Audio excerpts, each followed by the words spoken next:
Hello everyone, चलिए एक बार फिर देख लेते हैं भारत के कुछ और प्रमुख सूचकांक। लेकिन इसके पहले एक छोटा सा रिकैप ले लेते हैं, क्योंकि कल की वीडियो में मैंने आपसे एक क्वेश्चन पूछा था कि वर्ल्ड हैप्पीनेस इंडेक्स में भारत किस स्थान पर है और उसे किसके द्वारा जारी किया जाता है। तो सबसे पहले उसका आंसर देख लेते हैं। तो वर्ल्ड हैप्पीनेस इंडेक्स में भारत 118वें स्थान पर है और इसे संयुक्त राष्ट्र सतत विकास समाधान नेटवर्क के द्वारा जारी किया जाता है। याद रखिए। अब देख लेते हैं आगे के इंडेक्स। तो सतत विकास लक्ष्य सूचकांक जिसे SDSN के द्वारा जारी किया जाता है और इस वर्ष भारत की रैंकिंग है 99। वैश्विक नवाचार सूचकांक जिसे WIPO के द्वारा जारी किया जाता है और इस वर्ष भारत 38वें स्थान पर है।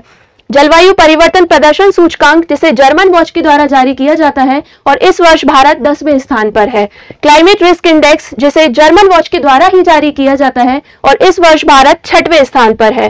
ग्लोबल जेंडर गैप सूचकांक जिसे वर्ल्ड इकोनॉमिक फोरम के द्वारा जारी किया जाता है और इस वर्ष भारत 131वें स्थान पर है। वैश्विक ऊर्जा संक्रमण सूचकांक जिसे भी वर्ल्ड इकोनॉमिक फोरम के द्वारा ही जारी किया जाता है और इस वर्ष भारत 71वें स्थान पर है।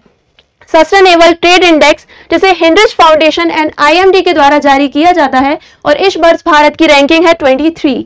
एंड आर्थिक स्वतंत्रता सूचकांक जिसे हेरिटेज फाउंडेशन के द्वारा जारी किया जाता है और इस वर्ष भारत 128वें स्थान पर है। तो ये थे भारत के कुछ और प्रमुख सूचकांक जिन्हें आपने याद कर लिया तो एग्जाम में बिल्कुल भी कोई कंफ्यूजन नहीं होगी। तो ऐसे ही अपडेटेड बने रहने के लिए जुड़े रहिए सिलेक्शन धाम से। जय हिंद।